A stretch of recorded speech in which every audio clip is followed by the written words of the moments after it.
16 कारण भावना भाग 15 तारीख 23/8/1999।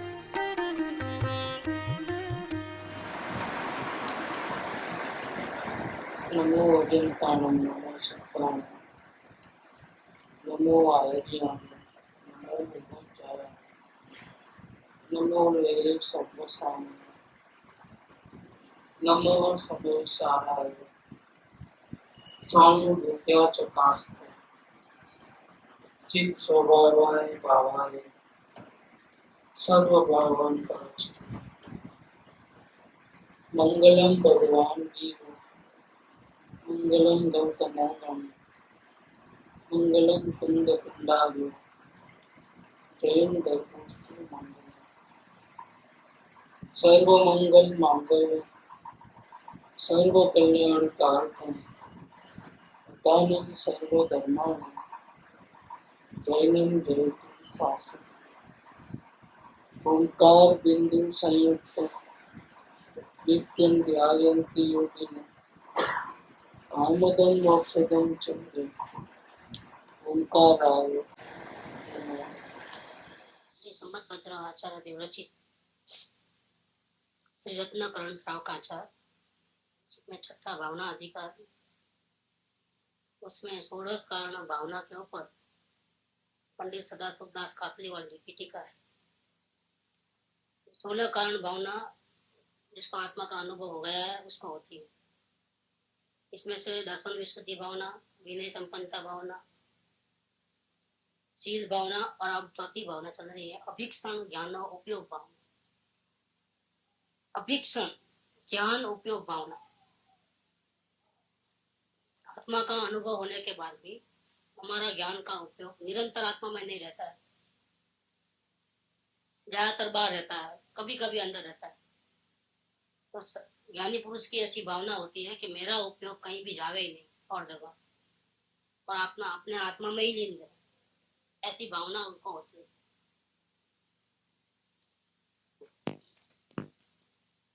तो ज्ञानी पुरुष का उपयोग भी बाहर ज्यादा रहता है और अंदर कम रहता है, इसीलिए वो निरंतर भावना ऐसी भाता है कि मेरा उपयोग हमेशा मेरे आत्मा में ही रहे।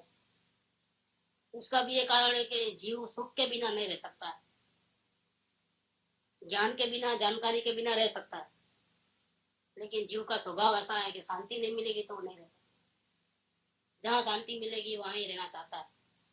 अज्ञान दशा में भी जब तक अपने आत्मा का अनुभव नहीं हुआ तब तक भी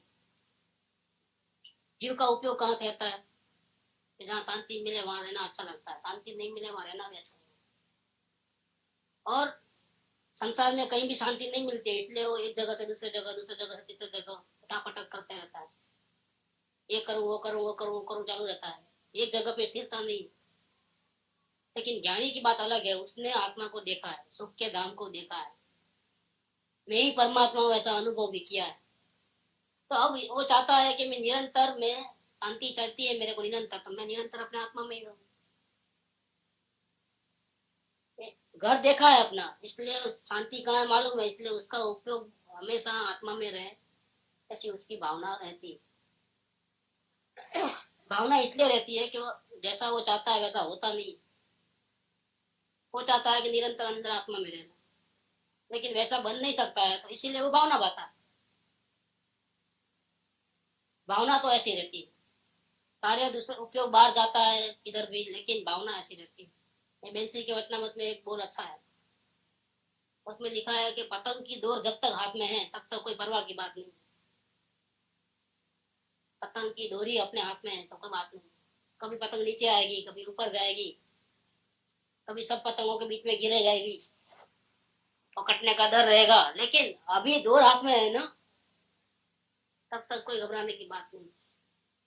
ऐसे ज्ञानी का उपयोग बाहर रहता है, कभी अंदर आता है, कभी परिणाम अच्छे रहते हैं, कभी परिणाम अच्छे नहीं रहते हैं, कोई बात नहीं। पतंग की डोर हमारे हाथ में है ना, किधर जाएगी। दृष्टि का दौर, ऐसा उन्होंने फिर वहां बात करके कहा है कि तुम भी ऐसा करो कि अपने दृष्टि का दौर किससे बांधो, चैतन्य से बांध डालो। मैं परमात्मा हूँ, मैं चैतन्य हूँ, मुझे कुछ हुआ नहीं, ऐसा होगा तो वैसा होगा तो सब कल्पना है, मुझे कुछ हो सकता ही नहीं है, मैं परमात्मा हूँ। तो तू अपनी दृष्टि का दौर, श्रद्धा का, दृष्टि माने श्रद्धा, दृष्टि का दौर चैतन्य से बांध ले, माने क्या कि तुम भरोसा रख अपने परमात्मा के ऊपर, और जब तक तू उस पर भरोसा रखेगा तब तक तुझे कुछ होने वाला नहीं। क्या तारो दृष्टि नो दौर चैतन्य ने साथे बांधी ना, એને તું હાથમાં રાખ, પછી તને પરિણામની ચિંતા ન કરે એટલી બધી।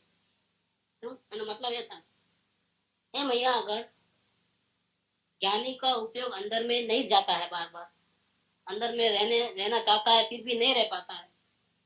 तो ज्ञानी क्या करते हैं, भावना क्या रखते हैं कि चलो ना अब रहता तो नहीं आत्मा में उपयोग, चलो इसलिए थोड़ा व्यापार कर लो, धंधा कर लो, थोड़ी लोगों की सेवा कर लो, परिवार में ध्यान दो, पैसा कमाने में लग जाओ, क्योंकि ऐसा भी चाहने पर भी उपयोग तो अंदर में रहता नहीं है। करे क्या, खाली बैठे क्या करना, फिर धंधा यही करो जो अब तक करते आए, बिल्कुल नहीं। उपयोग भले अंदर में नहीं रहता है, लेकिन उपयोग को अंदर में रखने की ही भावना निरंतर रहती है। चाहे जितना दुखी आदमी होगा उसकी भावना दुख में रहने की है कि सुख में रहने की है, और बहुत कोशिश किया लेकिन फिर भी अच्छे दिन नहीं आए। अच्छे दिन नहीं आए तो क्या भावना खत्म हो गई अच्छे दिन की? चाहे जैसी हालत खराब हो गई लेकिन उसकी इच्छा तमन्ना तो वही रहेगी कि कभी ना कभी दिन अच्छे आएंगे। अच्छे दिन की तमन्ना होती है कि नहीं अभी अभी इतने सालों में नहीं मिला तो जान दो अभी ऐसा ही रह लेंगे दुख में ही, ऐसी भावना होती है। ऐसा ही ज्ञानी पुरुष की भावना, भले उपयोग अंदर में नहीं रहता हो, अंदर में वृद्धि नहीं हो रही है, वेदन जितना चाहिए वो उतना नहीं आ रहा है, कोई बात नहीं, भावना रखो। तो ये भावना का सब्जेक्ट है। ज्ञानी पुरुष भी मेरा उपयोग निरंतर आत्मा में ही रहे, ऐसी भावना उनको निरंतर रहती है, रात और दिन प्रत्येक क्षण उनकी भावना ऐसी रहती है। श्रद्धा रखना कि मेरा उपयोग बाहर जाएगा तो बिगड़ जाएगा, मैं गिर जाऊंगा, गड़बड़ हो जाएगी। मेरे में गड़बड़ नहीं होगी, गड़बड़ किधर होगी? होगी गड़बड़, कहाँ होगी गड़बड़? परिणाम। क्या गड़बड़ परिणाम में होती है, और गड़बड़ जैसा कि मेरे में घुस गई तो गड़बड़ है, तो टेंशन हो जाएगा। टेंशन नहीं रखना।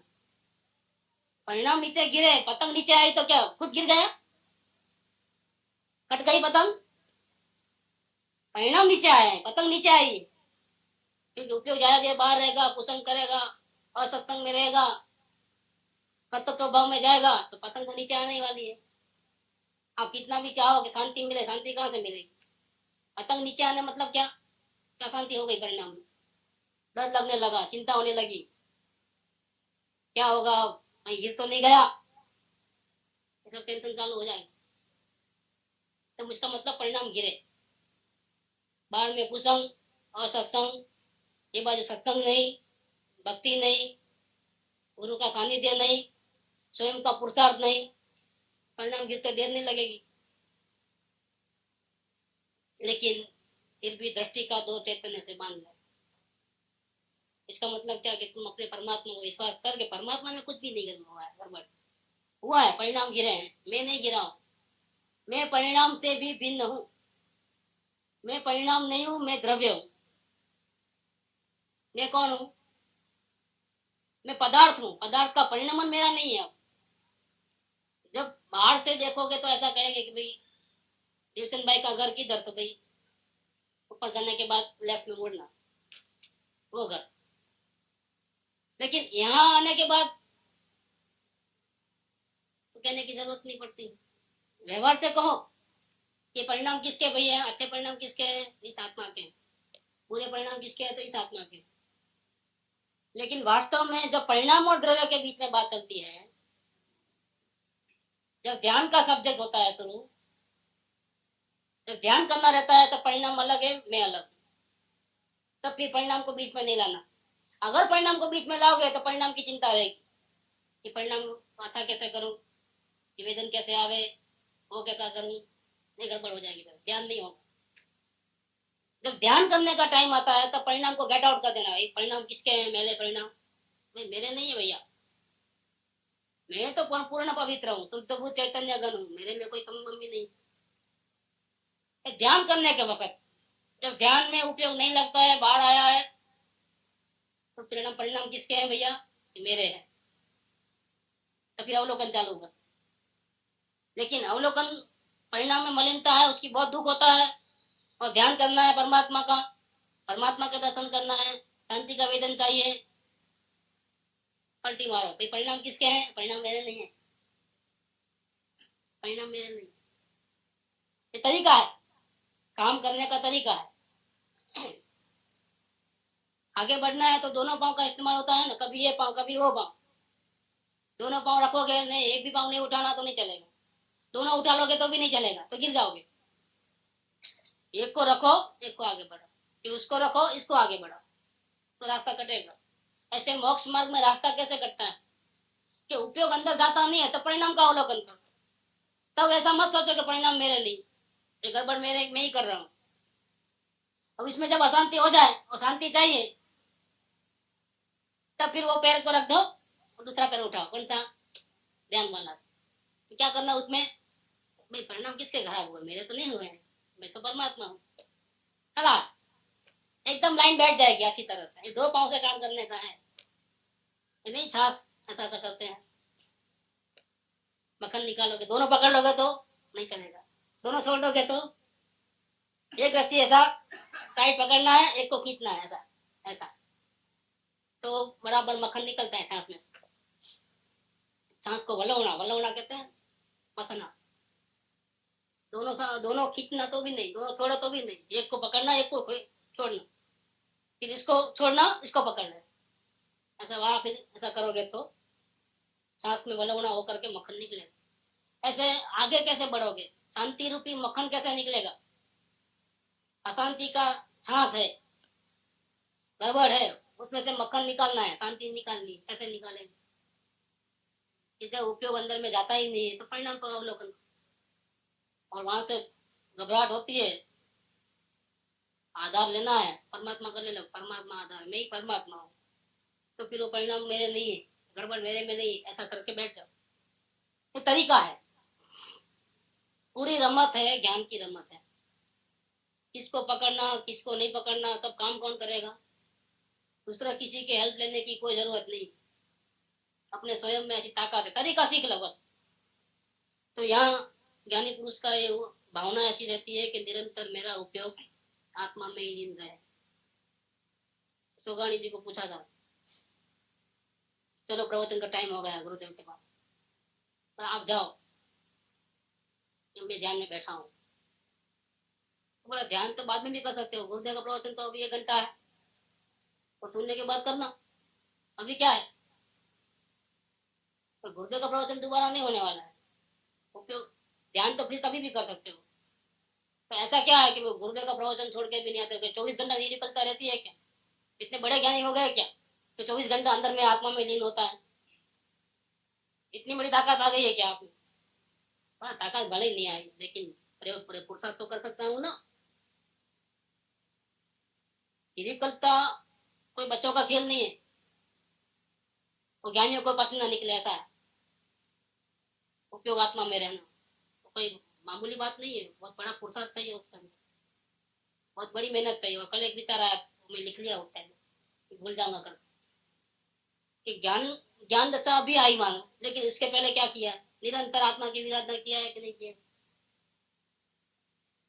अनंत काल से आत्मा की विराधना करके शुभ और अशुभ भाव आए, उसका एक स्टॉक खड़ा हो गया अंदर में 8 कर्मों का। अब ज्ञान दशा अभी आई, तो ज्ञान दशा जो अभी आई है उसका फल तो शांति वगैरह वो तो मिल ही रहा है, लेकिन पुराने जो उड़े जो आ गए हैं एक के बाद एक, एक के बाद एक, और स्वरूप की विराधना का फल के कारण से आए हैं, तो वो स्वरूप आपको स्वरूप में रखेंगे नहीं। वो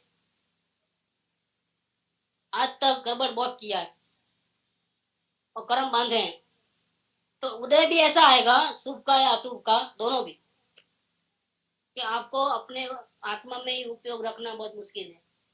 ऐसा उदय आएगा कि आपका उपयोग बाहर निकल जाए, आपकी टेस्टिंग हो रही है, क्यों उपयोग अंदर में नहीं रहता है ज्ञानी का निरंतर? कि सही काम तो अभी अभी शुरू किया है, अब तक तो पूरा उल्टा चला, तो सजा नहीं मिलेगी। और उनका उदय चालू है एक के बाद एक, और ऐसा उदय रहता है कि उपयोग को जबरदस्ती बाहर लेके जाता है। अब क्या उपाय है? हाँ उपाय है, अब कि जितना हो सके इतना प्रयत्न करके जितना उपयोग अंदर में रहता है ठीक, नहीं रहता है तो अंदर लेके जाने की कोशिश मत करो, क्योंकि उदय में भूतकाल की सजा तुमको मिलनी तो काटनी पड़ेगी। जबरदस्ती करोगे तो नहीं चलेगा। तो फिर मेरा शांति का क्या होगा? शांति तो मैं उपयोग आत्मा में रखूंगा तो ही मिलेगा ना। शांति तो आत्मा में उपयोग रखेगा तो ही मिलेगा, लेकिन वो जाता नहीं है ना उपयोग आत्मा में, तो क्या करूं? तो क्या उदय से फाइट कर सकते हो? वो भी नहीं कर सकते हो। उदय से फाइट भी नहीं कर सकते और उपयोग अंदर में रखना चाहते हो तो रख भी नहीं सकते, तो क्या करना? अब इसका कोई उपाय है? क्या है? क्या उपाय है? अभीक्षण ज्ञान उपयोग भावना। देखो तरीका निकाला है कि ज्ञानी पुरुष क्या करते हैं कि निरंतर मेरा उपयोग आत्मा में रहे ऐसी निरंतर भावना गाते हैं। बस जैसी भावना भावोगे वैसा कार्य होगा। अनंत काल में आज तक ऐसी भावना भाई नहीं, उल्टा काम किया, इसलिए उदय भी खराब आ रहा है।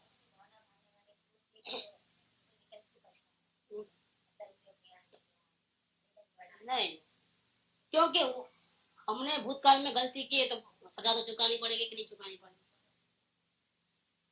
उदय तो ऐसा ही आने वाला है, क्योंकि स्वरूप की विराधना करके जो कर्म किए थे भूतकाल में, उसका जो उदय आता है तो ऐसा ही आता है कि आपको स्वरूप में रहने नहीं देगा। क्या आपको अंदर में रहने नहीं देगा उपयोग। फिर भी अगर आपको शांति चाहिए, बहुत तकलीफ हो रही है, उपयोग बाहर रहता है तो छटपटाहट हो रही है, टेंशन क्रिएट हो रहा है, उपयोग अंदर में जाना चाहते हैं कि रहता नहीं है, और सजा को तो कम नहीं कर सकते, वो तो कुदरत के आती है। तो फिर एक रास्ता जरूर है, और एक वो रास्ता है भावना वाला। कुदरत भले ही बलवान है अभी, लेकिन भावना तो अपनी है ना। इसीलिए कृपावड़े ने सूत्र दिया। कौन सा सूत्र दिया? आत्म भावना भावता। मुमुक्षु के लिए भी वही बात और ज्ञानी के लिए भी वही बात, मुनिराज के लिए भी वही बात। तो बचाएगा कौन? या आत्मा के दर्शन या आत्मा की भावना दर्शन करने, ये दो काम करने योग्य, बाकी कोई काम करने योग्य नहीं। तो ये अभिक्षण ज्ञान उपयोग भावना है। ये ज्ञान का उपयोग वो चैतन्य की परिणति है, इसमें दूसरे का किसी का सहारा नहीं है। ये ज्ञान किसका है? ये आत्मा का स्वयं का है, किसी और का सहारा नहीं है इसके अंदर। काया का सहारा नहीं है, वचन का सहारा नहीं है, मन का सहारा नहीं है। अपने उपयोग को अंतर लेके जाना, भावना बाना, इसमें किसी और का हेल्प की भी जरूरत नहीं पड़ती। ज्ञान का उपयोग चैतन्य की परिणति है। अतः प्रति क्षण निरंतर चैतन्य की ही भावना बाना, शांति की ही भावना बाना, उपयोग अंदर में रहे ऐसी ही भावना बाना। अनादिकाल से काम, क्रोध, अभिमान, लोभ आदि मेरे साथ में लगे हैं। अनादि से ही इनका संस्कार मेरे चैतन्य रूप में धुल मिल रहा है। अब ऐसी भावना है कि भगवान के परमागम के सेवन के प्रभाव से गुरुओं की वाणी, पिता की वाणी सुनी और उनकी आज्ञा को उठाया, इसका मतलब उनकी वाणी का सेवन किया, उसके कारण मेरा आत्मा राग द्वेष आदि से भिन्न अपने गायक स्वभाव में ही ठहर जाए, राग आदि के वशीभूत नहीं हो, इसमें ही मेरे आत्मा का हित है। ऐसी भावना बाना। बस काम भावना से होने वाला है। जैसा इच्छा करोगे वैसा होता है। अब तक संसार की इच्छा करी तो ऐसा फल मिल रहा है, इसीलिए उपयोग अंदर में नहीं रहता है। उसकी सजा काटने का टाइम आया था। लेकिन अब कम से कम समझ जाओ, अब या तो पुरुषार्थ बढ़ाओ, अपना बल बढ़ाओ और अंदर में रहो, या नहीं इतना पुरुषार्थ है अभी तो भावना भाव, हिम्मत मत हारो,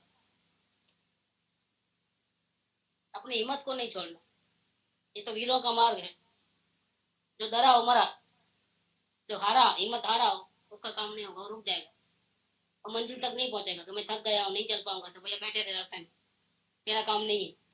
हिम्मत नहीं हारना, भावना बाना का। भावना जितनी भाओगे तो ऐसा अपने आप कुदरत उसका रास्ता निकालती। समस्त द्रव्यों में मिला हुआ होने पर भी एक आत्मा का भिन्न अनुभव होना, वह ही ज्ञान उपयोग है। जहाँ आत्मा है वहाँ नो कर्म की गुफा भी है, अंदर में द्रव्य कर्म की गुफा भी है, राग द्वेष आदि अनेक प्रकार के भाव भी है, सब है। लेकिन सब होने पर भी हमारा उपयोग तो सिर्फ गायक में ही लगे, भगवान में ही लगे, परमात्मा में ही लगे, किसी और जगह हमारा उपयोग न लगे। इसका नाम ज्ञान उपयोग है। कि हमारा विचार ऐसा न हो कि परिणाम अंदर में क्यों नहीं आते हैं, तो नजर कहाँ चले गई, आत्मा में रही कि परिणाम में रही। वो तो परिणाम को देख रहा है, वो ऐसा देख रहा है कि मेरा परिणाम आत्मा में नहीं है, बाहर है। तो ऐसा अगर सोचे कि मेरा परिणाम बाहर से कैसे अंदर में आवे, नजर किसके ऊपर है, परिणाम के ऊपर, तो अंदर आने वाला नहीं। ये उपयोग बाहर नहीं आएगी, कितना भी करो, लाख कोशिश करो नहीं आएगी। मेरा उपयोग बाहर है, आत्मा में लगता नहीं है, तो ध्यान आत्मा में नहीं है, ध्यान परिणाम में। अब वो कितना भी सरपोड़ी कर लो, उपयोग अंदर में नहीं लगने वाला है। उपयोग को अंदर में तभी लगेगा कि बिना शर्त, हम बिना कंडीशन किसी प्रकार की, और सारी दुनिया से लक्ष्य को हटा करके परमात्मा में लगाए, पूरा भरोसा करके, पूरा विश्वास करके, तो उपयोग लग जाएगा।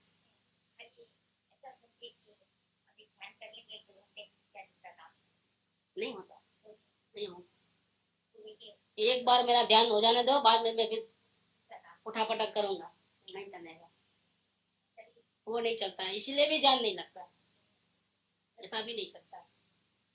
मुझे तो दूसरा काम ही नहीं है, अब यही काम है, तो उपयोग लगेगा। नहीं थे, ये तो सहज का धंधा है।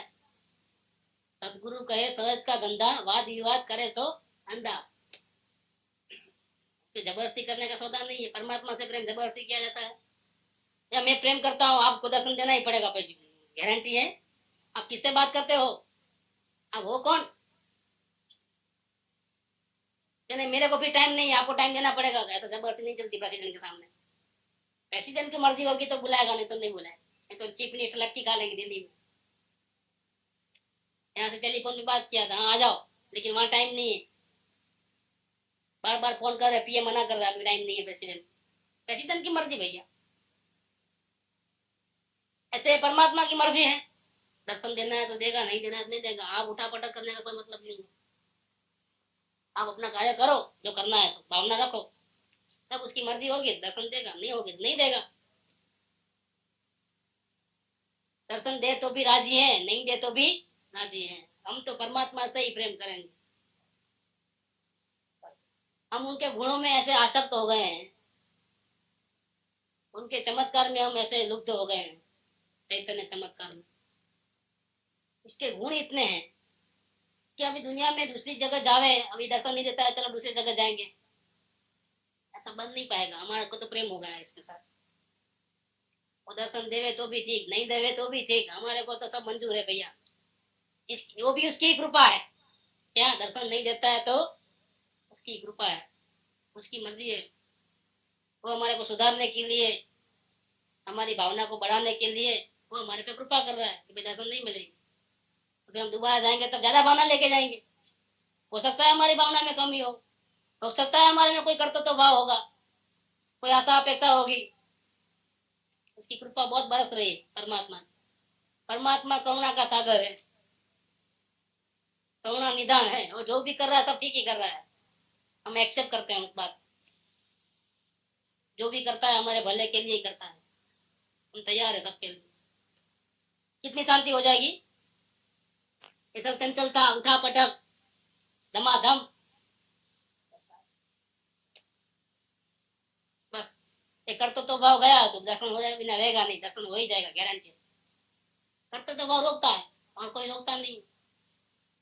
समस्त द्रव्यों में मिला हुआ होने पर भी एक आत्मा का भिन्न अनुभव होना, उसका ही नाम ज्ञान का उपयोग है। ऐसे कैसे हो सकता है? शरीर भी वही है, आठ कर्म भी वही है, राग द्वेष के भाव भी वही है, और ज्ञान भी वही है, और आत्मा भी वही है। अब इतनी सब चीजें में से फिर उपयोग सिर्फ आत्मा में ही लगना, वो भी अलग हो, सबसे अलग है ऐसा देखना, कैसे हो सकता है? हम नारियल लेके आते हैं ना, कपड़ा पाक बनाना है तो नारियल लेके आए हैं। अब हमको क्या दिखता है नारियल में? व्हाइट व्हाइट है वो दिख रहा है कि ऊपर के छाले दिख रहे हैं? व्हाइट व्हाइट तो अंदर है जिसका खोपड़ा पाक बनाना है, लेकिन हमको क्या दिख रहा है? नहीं देख पाते हैं कि हाँ ऊपर छाले होने पर भी हमको वो दिख पाता है। हमको विश्वास है पूरा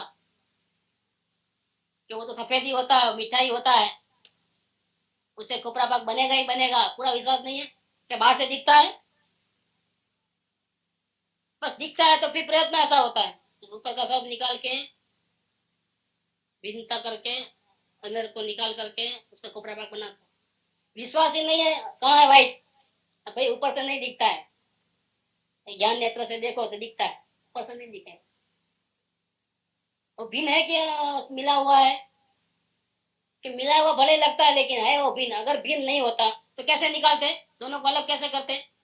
छिलका अलग हो गया, वो उसका कड़क कड़क पीछे उसके नीचे जो रहता है बाहर का पोर्शन वो निकल गया, फिर अंदर का रेड कलर का जो रहता है थिन लेयर वो निकल गया, बाद में क्या बचा? पूरा व्हाइट गोलाकार, फिर खोपड़ा निकला उसमें। तो खोपड़ा और छाला और काचली वो सब मिले हुए थे क्या अलग थे? अलग थे, इसलिए अलग हो पाए। अलग अलग नहीं होते तो अलग कैसे होते? चलो अग्नि में से गर्मी निकाल दो, चलो बर्फ में से ठंडी अलग कर दो, चलो होता है? क्योंकि वो तो उसका स्वभाव है, स्वभाव से वस्तु को अलग नहीं किया जा सकता है। लेकिन जो स्वभाव नहीं है उससे वस्तु को अलग किया जा सकता है। परिणाम में जो गड़बड़ है वो आत्मा का स्वभाव नहीं, इसीलिए परिणाम की गड़बड़ की असर आत्मा पे नहीं होती, इसलिए उसको अलग कर सकते हैं। गड़बड़ी को दूर कर सकते हैं, अशांति को दूर कर सकते हैं, भय को दूर कर सकते हैं, टेंशन को दूर कर सकते हैं। लेकिन तरीका क्या? तरीका वो है कि विश्वास रखो, परिणाम में गड़बड़ हुई है फिर भी स्वभाव को जरा भी गड़बड़ हुई नहीं है, उसमें जरा भी, उसमें थोड़ी भी आंच नहीं आई। हमारा परमात्मा को कुछ भी नुकसान नहीं हुआ, वो इंटैक्ट है, सुरक्षित है। उसको अपनी जगह पे रह करके सुरक्षित रहने के लिए किसी बाह्य पदार्थों की जरूरत नहीं है। वो अपने आप में स्वयं सुरक्षित है कि नहीं। क्रोध हुआ तो मलिन हो गया परमात्मा,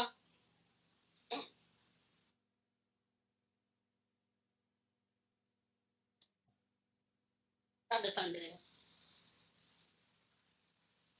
कि मालूम नहीं कि दाल में नमक डाला है कि नहीं डाला है। एक बाजू कहते हैं शायद डाला है और फिर डाउट आता है कि शायद नहीं भी डाला हो। मेहमान आने वाले हैं तो चख ले तो चेक कर ले तो क्या करना? वो नमक तो दिखता भी नहीं है, अब डाला होगा तो भी दिखता है क्योंकि सब मिक्स हो गया है। फिर अकेले नमक को तो देख ले, लेकिन मिर्ची भी साथ में है, नींबू भी है, फिर कैसे देखोगे? ये मालूम कैसे करोगे भैया? तरीका है क्या कुछ? कि सुनाई भी देता नहीं, उसका कोई आवाज भी नहीं आता नमक का भी। दाल को जरा कान पे लगा है तो आवाज आता है कि नमक है कि नहीं। आंख से दिखता नहीं है, फिर कैसे दिखेगा? कैसे मालूम पड़ेगा कि है कि नहीं? कि नमक है वो स्वाद का विषय है। हाँ, भूल से मालूम पड़ेगा तो क्या करना? कि चम्मच में लेकर के वो जीप पे रखो तो मिल जाएगा कि नहीं? नहीं मिलेगा, फिर भी मालूम नहीं पड़ेगा। क्यों नहीं मालूम पड़ेगा? कि डिसाइड नहीं किया है किसको देखना है। चम्मच से लेकर दाल रखने से कोई मालूम नहीं पड़ता है। आपको पहले डिसाइड करना है कि यहाँ रखने से पहले किसको देखना है, क्योंकि वहां अकेला नमक नहीं है, मिर्ची भी है ना, खट्टापन भी है ना, और भी तो है ना मसाले। तो रखने से पहले आपको डिसाइड करना है कि किसको देखना है, और फिर आप रखो मुंह पे तो मालूम पड़ जाएगा। नहीं है तो नहीं है मालूम पड़ेगा, है तो फिर तीन जवाब आएंगे। अगर है तो तीन में से कोई भी एक, या ज्यादा है या कम है या बराबर है। देखो कितना पकड़ लेता है। ये देखो ज्ञान की ताकत कितनी है। ये चमत्कार नहीं है ज्ञान का? तो मालूम पड़ गया। अब उसको पूछो कि भाई मिर्ची कितनी थी, तो क्या होगा? बोल पाएगा? क्यों भैया? भाई मेरा ध्यान तो नमक के ऊपर ही था। लाओ चम्मच। अरे भाई लेकिन अभी चमचखा ना डाल को। नहीं, उस टाइम में मेरा ध्यान सिर्फ नमक के ऊपर था। अब मिर्ची देखना है तो दूसरा सब्जेक्ट हो गया, वापिस दोबारा लेना पड़ेगा। देखो कितना बड़ा फर्क पड़ता है। इसका मतलब क्या है कि घबराने की कोई जरूरत नहीं है। हमारे ज्ञान में वैसी ताकत है, वो ज्ञान का चमत्कार है कि सब कुछ मिला हुआ होने पर भी जिसको देखना चाहे उसको देख पाता है। विश्वास रखो अपनी शक्ति के ऊपर कि मैं कोई मामूली नहीं हूं। ऐसी चमत्कार, ज्ञान का चमत्कार, ऐसी सामर्थ्य मेरे में है। और मैं कहीं गलती करता हूं इसलिए परिणाम नहीं होता है। ठीक, अगर मैं गलती सुधार लूंगा तो देर नहीं लगेगी मेरे को, मेरी भावना सफल तो होगी ही होगी। फिर ज्ञान में ताकत पहले से ही है, बस इसको उपयोग कैसे करना वो सीख लो। लाइन क्लियर पूरी। समस्त द्रव्यों में मिला हुआ होने पर भी एक आत्मा का भिन्न अनुभव होना, उसका नाम ज्ञान उपयोग है। ज्ञान उपयोग के द्वारा ज्ञान का अभ्यास करने से क्या होगा? विषयों की वांछा नष्ट हो जाती है। पंचेंद्रियों के जो विषय है अपन, क्यों कि उनका विषय बाहर में है और अपना विषय कहाँ है? दोनों का मेल ही नहीं है। जो नमक और मिर्ची एक ही दाल में रहने पर भी दोनों को अलग अलग बारी बारी से देखना पड़ता है। तो जिसका विषय अंदर और बाहर इतना डिफरेंस है, तो परमात्मा अंदर है और बाकी पांच इंद्रियों का विषय बाहर है, इतना बड़ा डिफरेंस है। तो फिर इसको देखोगे तो वो इच्छाएं कैसे रहेंगी? सवाल ही नहीं रहने का।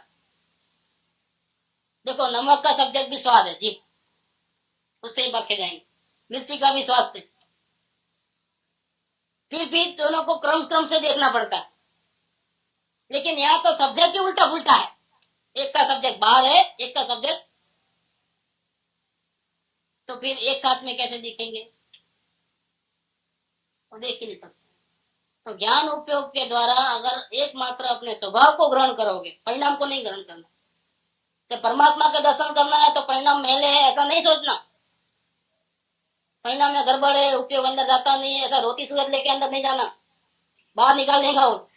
क्या वो अंदर ही नहीं आने देगा कि तेरा मुंह है क्या परमात्मा से मिलने? ऐसा रोटी डिस्टर्ब मत करो तुम। हाँ तो मैं परमात्मा करके जाना अपने अधिकार से।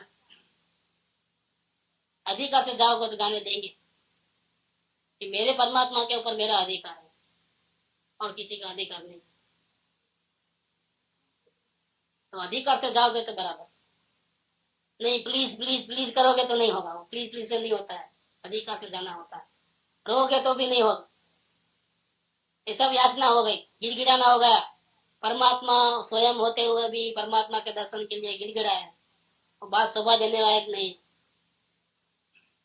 बिल्कुल शोभा देता नहीं। वहां तो अधिकार से जाना, मैं ही परमात्मा हूं ऐसा जाना।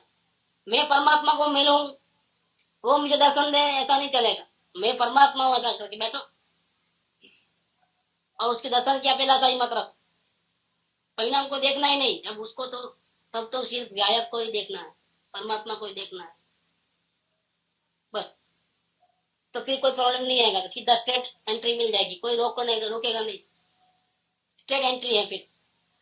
तो ज्ञान उपयोग द्वारा जब ज्ञान का अभ्यास करने से, ऐसा अभ्यास करोगे इस प्रकार से, और परिणाम की चिंता वो टाइम में छोड़ दोगे कि परिणाम कैसे है, अंदर है कि बाहर है कि कैसा करते हैं, सब मथा बड़ी छोड़ देना। तो क्या होगा? तो विषयों की वांछा नष्ट हो जाएगी, पंचेंद्रियों के व्यापार बंद, बाहर में कितना भी अट्रैक्शन होगा देखने का दिल भी नहीं होगा, कसायों का अभाव हो जाएगा। उपयोग बाहर रहेगा तो क्रोधादि भाव होगा ना, उपयोग ही बाहर नहीं है, कोई राग द्वेष की भाव उत्पन्न नहीं होगी। माया, मिथ्यात्व, निदान, वो तीन शल्य की बात चली थी ना अपनी, माया शल्य, मिथ्यात्व शल्य, निदान शल्य। इन तीनों शल्यों का ज्ञानाभ्यास से नाश हो जाएगा। एक ज्ञान की आराधना करने से, ज्ञान की आराधना करने से, ज्ञान के अभ्यास से मन स्थिर हो जाएगा, मन में गड़बड़ नहीं होगी और अनेक प्रकार के संकल्प विकल्प सब खत्म हो जाएंगे, जल जाएंगे पूरे के पूरे, खत्म। आग लग जाएगी उनमें, भगदौड़ मच जाएगी, वो जिंदा नहीं बचेंगे। एक भी, और निरीक्षक हो जाए। ये परमात्मा का ध्यान, ये ज्ञान उपयोग की करामत है पूरी। कैसा है ज्ञान उपयोग? देखो ये शक्ति किसके पास है? गुरु के पास रखी है। अपनी शक्ति किधर रखी है? भगवान के पास, मेरे पास। ये भरोसा से जाओ अंदर में, भी देखो क्या कमाल होता है। भरोसा ही नहीं रखता है तभी तो गड़बड़ होती है।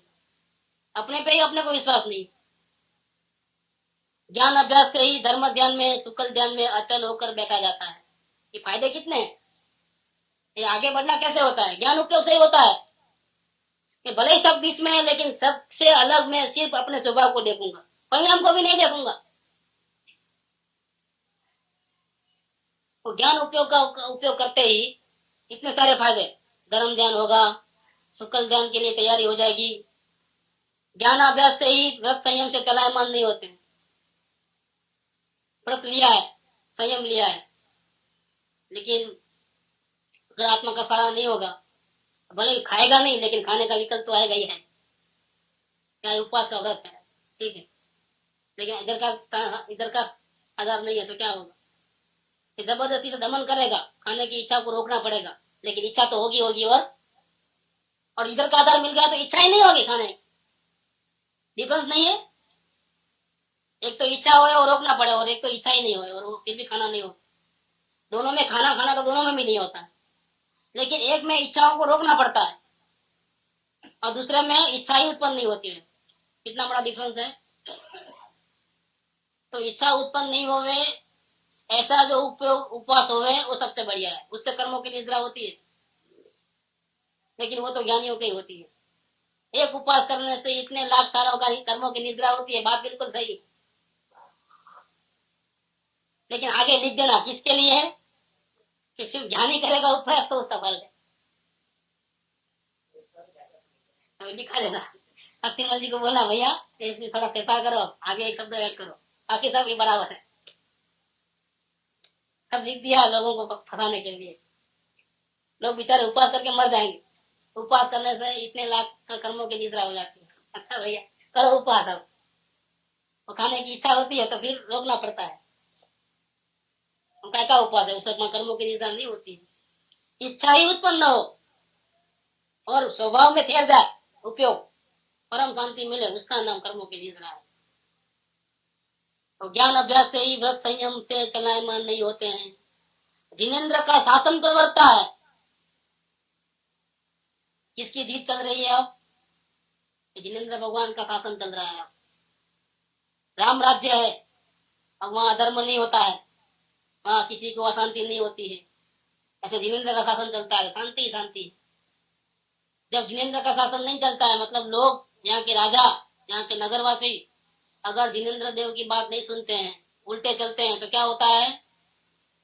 क्या फल मिलता है? अशांति। देखो एक बार बात चली थी ना कि जिनेन्द्र देव तो वहां बैठे हैं अभी महावीर क्षेत्र में, उसका हुक्म यहाँ कैसे चलता है? उनका तो कोई सैन्य नहीं है, कोई सैनिक नहीं है, कुछ नहीं है, जरूरत नहीं है इन सब की। अगर आप उनकी आज्ञा पे चलोगे तो आपको शांति मिलेगी। अगर उनकी आज्ञा पे नहीं चलोगे अशांति होगी और भविष्य के लिए कर्म बंधन होगा, दुर्गति में जाओगे। या कोई अलग से आपको दंड देने के लिए क्या आप आज्ञा पालन करते हो कि नहीं करते हो, उसके लिए पुलिस को रखने की जरूरत नहीं है किसी को। जिन शासन चल रहा है हर जगह पूरे वर्ल्ड के अंदर, वस्तु का स्वभाव जैसा है वैसा ही परिणाम होता है। ये जिन शासन है, ये वितरागी गुरुओं का शासन है, जिनेन्द्र देव का शासन है। कभी भी वस्तु का सिद्धांत बदलेगा नहीं, आपको बदलना पड़ेगा। आपके लिए स्पेशली कोई कानून नहीं बनाए गए। जिनेन्द्र के जो शासन है उसमें जो कानून है वो अविनश्वर है, हमेशा ऐसा ही चलने वाला है। भूतकाल में भी ऐसा हुआ है, वर्तमान में भी वही नियम लागू होगा और भविष्य काल में भी वही नियम लागू होगा। आपको अगर मानना है उस कानून को, उसकी आज्ञा पे चलना है तो आप सुखी हो जाओ, आप भी परमात्मा बन जाओ। नहीं मानना है आपकी मर्जी, दुखी हो जाओ, शांति मिलेगी नहीं। उसकी आज्ञा पे चलोगे शांति, उसकी आज्ञा पे नहीं चलोगे तो अशांति। सीधा हिसाब किताब है। ऐसे जिन शासन की प्रवृत्ति होती है जयवंत होता है कब? ज्ञान का अभ्यास करोगे तो। अशुभ कर्मों का नाश होता है, जिन धर्मों की प्रभावना होती है। ज्ञान के अभ्यास से ही लोगों के हृदय में पूर्व का संचित कर रखा हुआ पाप रूपी ऋण नष्ट हो जाता है।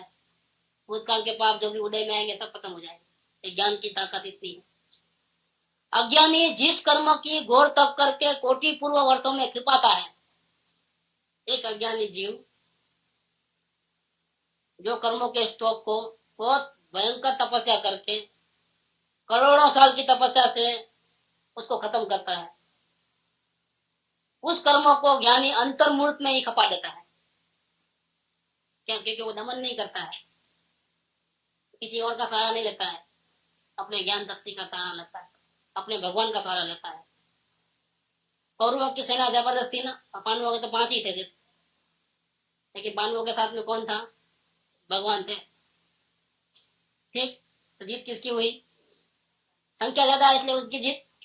ऐसा नहीं होता है। जिसके साइड में सत्य है, जिसके साइड में धर्म है, जिसके साथ भगवान है, उसकी जीत होती है, संख्या भले ही कम। ऐसे यहाँ कहते हैं कि अज्ञानी जीव जिस कर्मों को खपाने के लिए करोड़ों साल तक घोर तपस्या करता है, उसी कर्मों को निद्रा करने के लिए ज्ञानी को सिर्फ अंतर्मुख लगता है, धनाधन कर देता है। उसके पास अनुभव है, ज्ञानी के पास ज्ञान का अनुभव। और छोटी छोटी मशीन करने काम नहीं आती, एक डाल दिया तो पूरा खत्म मामला। और बेंची के वतनावत में आता है वो बोल कि अनंत दोषों को एक एक दोष को अलग अलग करके खत्म नहीं करना पड़ता है। अंदर चैतन्य प्रभु पे दृष्टि जावे तो अंदर से गुणों का रत्न निकले, रत्नाकर समुंदर, सब पापों का चूरा चूरा हो जाता है एक साथ में। तो नहीं, क्रोध को हटाओ, मान को हटाओ, माया को हटाओ, उसको हटाओ, कुछ करने की जरूरत नहीं। अपने प्रभु पे नजर डालो, सब लाइन क्लियर, ऑटोमेटिक। कुछ अलग अलग मेहनत करने की जरूरत नहीं। तो अनंत दोषों को निकालने के लिए अनंत भाव करने पड़ेंगे। ये तो एक सेकंड मात्र में पूरे खत्म हो जाते हैं, ऐसा चमत्कार है आत्मा। जिन धर्म का स्तंभ ज्ञान का अभ्यास ही है। उपवास करना वो जिन धर्म का स्तंभ नहीं है। जैन धर्म किसके सहारे टिका हुआ है? ये मकान खंभों के सहारे टिका रहता है, ठीक है। तो जिन धर्म का स्तंभ कौन है? ज्ञान का अभ्यास। कौन सा ज्ञान? शास्त्र पढ़ना। शास्त्र पढ़ना वो ज्ञान नहीं, ज्ञान का अभ्यास नहीं, वो शास्त्र का अभ्यास है। शास्त्र में जो लिखा है इस प्रकार से अपने ज्ञान को अंतर्मुख करके ज्ञायक के ऊपर नजर रखना, वो ज्ञान का अभ्यास। इसके ऊपर, एक खंभे के ऊपर जिन धर्म टिका हुआ है, उससे वितरागता होती है, राग द्वेष का नाश होता है। ज्ञान के प्रभाव से ही समस्त जीव विषयों की वांछा रहित होकर के संतोष धारण करते हैं। जब तक अवलोकन नहीं करोगे तब तक उपयोग 5 इंद्रियों के विषय में घूमता रहेगा। अवलोकन स्टार्ट किया, थोड़े दिनों में बदल जाओगे। अब इच्छा ही नहीं होगी, टीवी चालू है, देखने की इच्छा नहीं। देखो ये कैसे आया पावर, कहां से आया? दोस्तों के साथ खेलना नहीं है, अब मना कर दिया, मेरे को नहीं खेलना है तुम्हारे साथ। किसका फल है? ज्ञान के अभ्यास का फल है। जब बिना किसी सहारे से हम शांति से रह सकते हैं तो एक अटकट काय को, किसी का हेल्प काय को, किसी का आधार क्यों नहीं चाहिए? किसी का आधार। मैं अकेला रहने में अच्छा लगता है मेरा। पहले अकेलेपन से घबराहट होती थी, और अब तो अकेला ही रहना है, किसी से न बात, न चीज, न मिलना, न जुलना, न कुछ नहीं। अकेले में दिन आराम से कटते हैं। 2 जने आ जाते हैं तो और टेंशन बढ़ जाता है, और अकेले रहते हैं तो शांति मिला। क्यों? किसके कारण से ऐसा हुआ? ज्ञान के अभ्यास के कारण से ऐसा हुआ। ज्ञान के प्रभाव से ही समस्त जीव विषयों की वांछा रहित होकर के संतोष धारण करते हैं। नहीं होगा तो चला लेंगे, लेकिन उपाधि नहीं मोड़ लेना है। कम कमाएंगे, कम खाएंगे, कम परिग्रह उठाएंगे, नहीं चाहिए सब, लेकिन मुझे शांति से रहने दो भैया। संतोष कहां से आया? अब कमाने की ज्यादा इच्छा क्यों नहीं हो रही है? लोग सामने से फेंके आते हैं माल, भैया बेचो, बेच के पैसा देना, लेकिन हमको होता नहीं है, मेहनत करना नहीं होता है। क्यों भैया? ये सब ज्ञान का चमत्कार है। ज्ञान के चमत्कार से, ज्ञान का अभ्यास करने से कर्तृत्व भाव का नाश हो गया। कुछ करूं तो मिलेगा, वो भाव खत्म हो गया। अब वो पुरानी चाल कैसे चलेगा? दुखी होने की चाल। जब सुख का रास्ता मिल गया तो दुख का रास्ता क्यों अपनाएगा भैया? ये सब किसकी करामत है? ये ज्ञान की करामत, ये ज्ञान के अभ्यास की करामत। ज्ञान के अभ्यास से ही उत्तम समाधि गुण प्रकट होते हैं। देखो, क्रोध को दबाने की जरूरत नहीं, अपने आप क्रोध होता ही नहीं, तो क्षमा गुण अपने आप प्रकट हो जाता है। नहीं तो क्या होता है, तो बाहर उपयोग जाता है और हम कमजोर हैं, जान दो, माफ करो, क्षमा हो गई, क्षमा हो गई है, अपना जोर नहीं चला तो, सामने नहीं बोला तो क्षमा कर लिया, क्या किया, वो क्रोध को दबाया है, क्षमा नहीं हुई उत्पन्न, बाहर से दिखाया नहीं, लेकिन अंदर में तो क्रोध है, उसको भी दबा दिया है।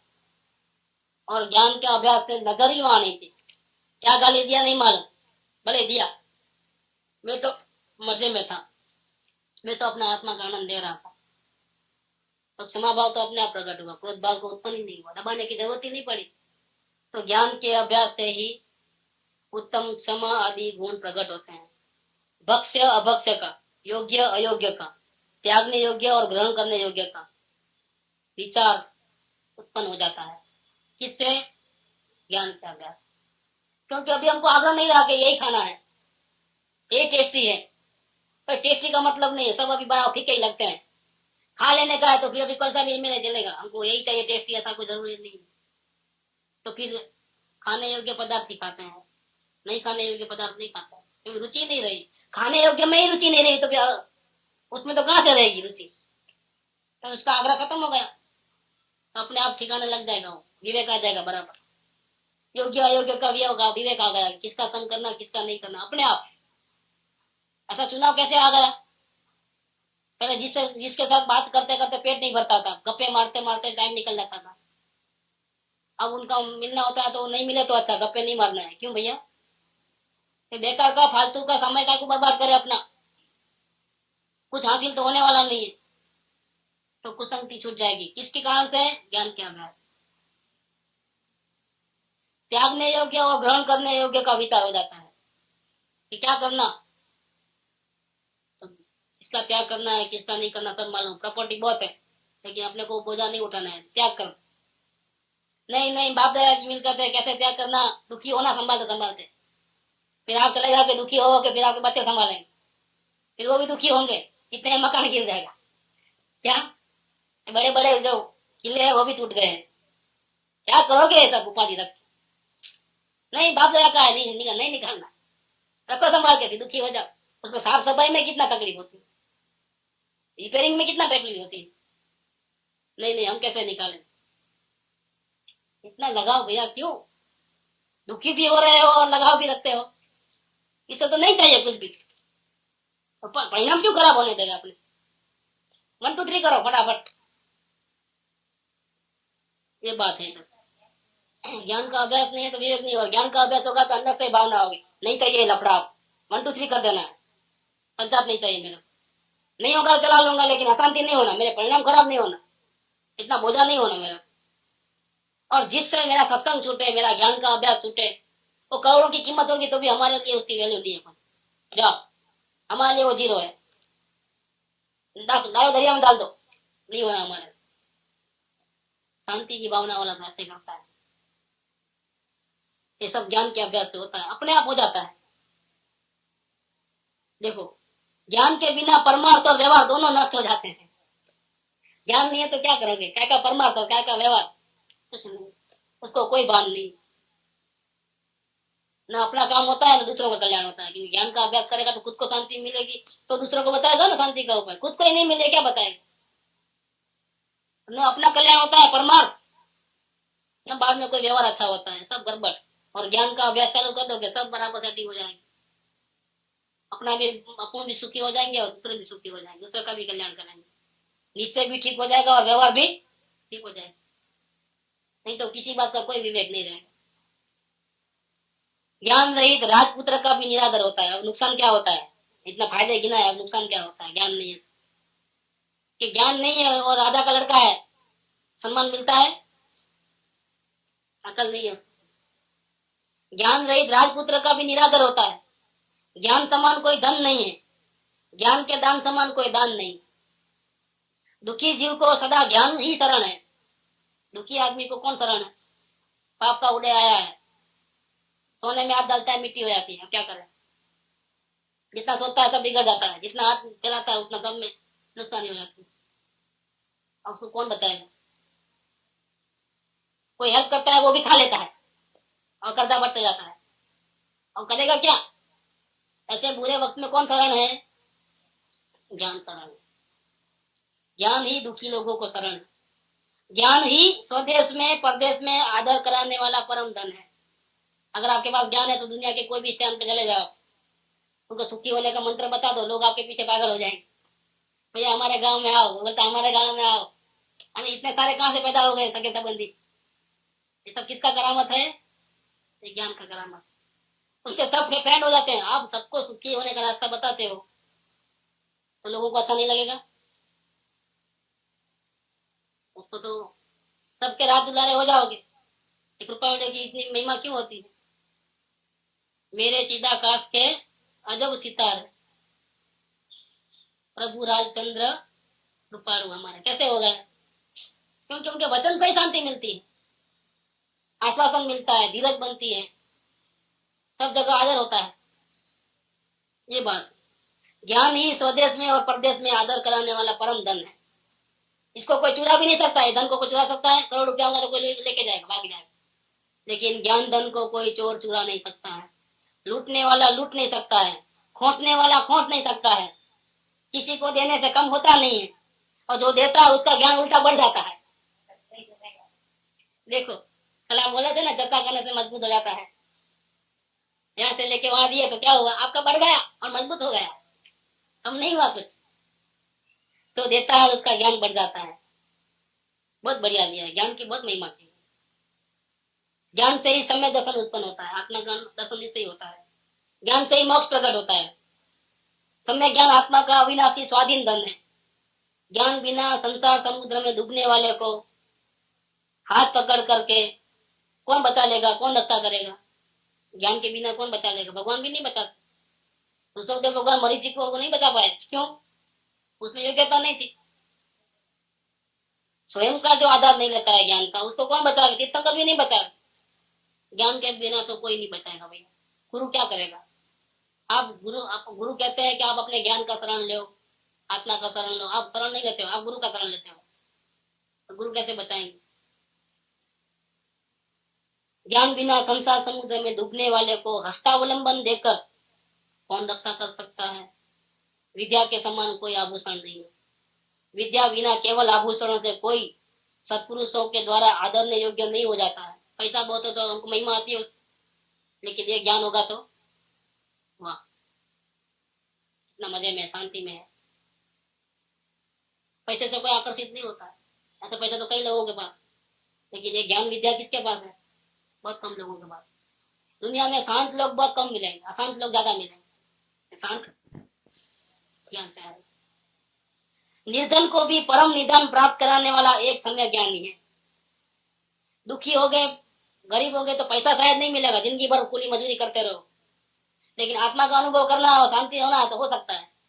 तो मजदूर को नहीं हो सकता है आत्मा ज्ञान? देख, मजदूर मेहनत करेगा तो बंगला नहीं बना सकता है। ऐसे ही वो हमारी करते करते वहीं स्टेशन पे ही मौत हो जाएगी, प्लेटफॉर्म पे ही जिंदगी निकल जाएगी, ऐसा हो सकता है। लेकिन फिर भी उसको आत्मज्ञान करना है तो 6 महीने के अंदर आत्मज्ञान हो सकता है, सुखी हो सकता है। निर्धन को भी परम निदान प्राप्त कराने वाला एक सम्यक ज्ञान ही है। हे भव्य जीवो, भगवान वितरा करुणा निदान गुरु तुम्हारे लिए ये शिक्षा दे रहे हैं। भगवान वितरा करुणा निदान गुरु तुम्हारे लिए शिक्षा दे रहे हैं कि अपनी आत्मा को सम्यक ज्ञान के अभ्यास में ही लगाओ, तथा मिथ्या दृष्टियों के द्वारा कहे गए ऐसा करो वैसा करो, इधर माथा टेको उधर माथा टेको, इतना उठा पटक करो, कुछ करोगे तो मिलेगा, ये मिथ्या दृष्टियों के द्वारा कहे गए मिथ्या ज्ञान का दूर से ही परित्याग करो। देख, परित्याग माने समस्त प्रकार से, मन से, वचन से, और करूं कराऊं उसकी गंध भी नहीं आनी चाहिए। अब करने धरने वाली बात की, कुछ करूंगा तो, कुछ छोड़ूंगा तो मिलेगा नहीं? मिलेगा, मिलेगा तो ज्ञान से मिलेगा, नहीं तो कितना भी करो नहीं मिलने वाला। सम्यक ज्ञान और मिथ्या ज्ञान की परीक्षा करके ग्रहण करो। सही ज्ञान कौन सा और मिथ्या ज्ञान कौन सा? कैसे करोगे कि सही ज्ञान होगा तो शांति मिलेगी, गलत ज्ञान होगा और शांति हो जाएगी। बस परीक्षा करो और ग्रहण करो। अपनी संतान को पढ़ाओ, एक ज्ञान दो, अन्य लोगों को भी इस विद्या का अभ्यास कराओ, आप भी सुखी हो जाओ और दूसरे भी सुखी हो। यहाँ तक रखेंगे, बाकी थोड़ा है। सुख धाम अनंत सुसंत चही, दिन रात रहे तद ध्यान मही। प्रशांति अनंत सुधामय जे, प्रणमो पद तेवर ते जयते। प्रणमो पद ते